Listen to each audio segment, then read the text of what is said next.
श्री कृष्ण और कृष्ण की कहानियाँ सब लोग बहुत रोमांच के साथ सुनते हैं। कृष्ण से जुड़े हर एक किस्से को लोग सुनना पसंद करते हैं और कृष्ण ने जो महाभारत में साथ दिया अर्जुन का, उसे भी लोग जानना चाहते हैं। लेकिन क्या आप जानते हैं कि महाभारत के 9 ऐसे श्राप हैं जिन्होंने भारत का पूरा इतिहास बदल के रख दिया। महाभारत काल में वरदानों ने जितना घटनाक्रम को संचालित किया, उससे कहीं ज्यादा श्रापों ने भविष्य में होने वाली घटनाओं को संचालित किया। आज हम आपको बताते हैं कि ऐसे प्रमुख 9 श्राप या शापों के संबंध में जिनकी खूब चर्चाएं होती हैं और जिनके कारण इतिहास में घटनाक्रमों की एक श्रृंखला ही निर्मित हो गई है। चलिए, पहला श्राप है गांधारी का कृष्ण को, जो गांधारी ने श्री कृष्ण को श्राप दिया था।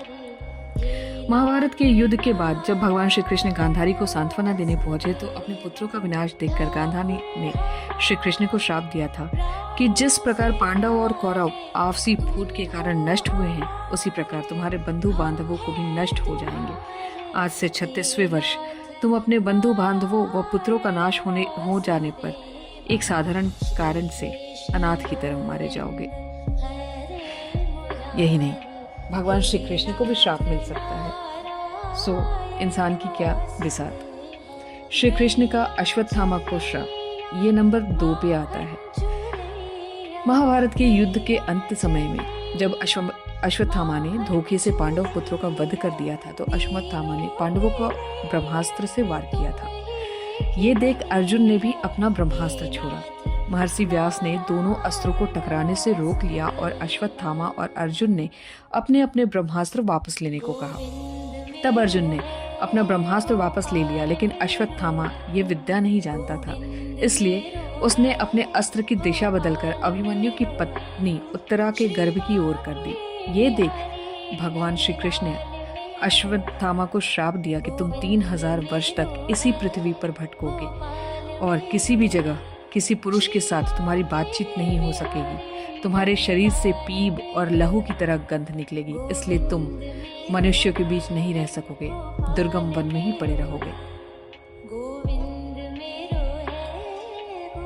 महाभारत का तीसरा श्राप था द्रौपदी का घटोत्कच को। मान्यताओं के अनुसार जब घटोत्कच पहली बार अपने पिता भीम के राज्य में आया था, तो अपनी माँ की आज्ञा के अनुसार उसने द्रौपदी को कोई सम्मान नहीं दिया था।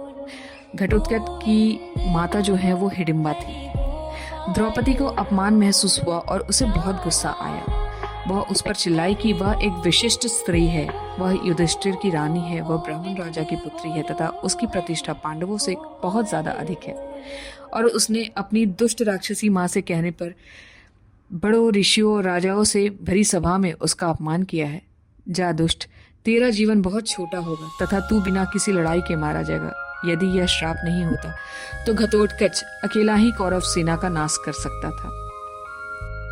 माता अंबा का श्राप, ये चौथा श्राप है। सत्यवती शांतनु के पुत्र विचित्र वीर्य के युवा होने पर भीष्म ने बलपूर्वक काशीराज की 3 पुत्रियों का हरण कर लिया था और वे उसका विवाह विचित्र वीर्य से करवाना चाहते थे, क्योंकि भीष्म चाहते थे कि किसी भी तरह अपने पिता शांतनु का कुल बढ़े। लेकिन बाद में बड़ी राजकुमारी अंबा को छोड़ दिया गया, क्योंकि वह शाल्वराज को चाहती थी। लेकिन शाल्वराज के पास जाने के बाद अंबा को शाल्वराज ने स्वीकार करने से मना कर दिया।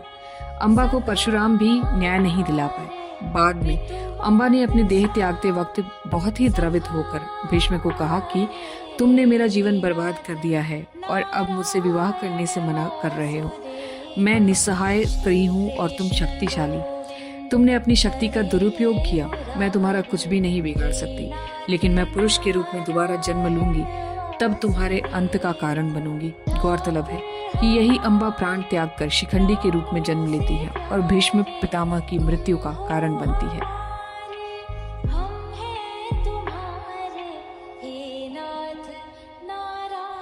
ये थी महाभारत की 4 श्राप। आगे की 5 श्रापों के बारे में जानने के लिए प्लीज़ मेरे इस चैनल को लाइक एंड सब्सक्राइब करना मत भूलिएगा और कमेंट में लिखिएगा। मैं आगे की भी 5 श्राप आपको बहुत अच्छे से एक्सप्लेन करूँगी। तो enjoy this video till last, और तब तक के लिए गुड बाय एंड एंजॉय।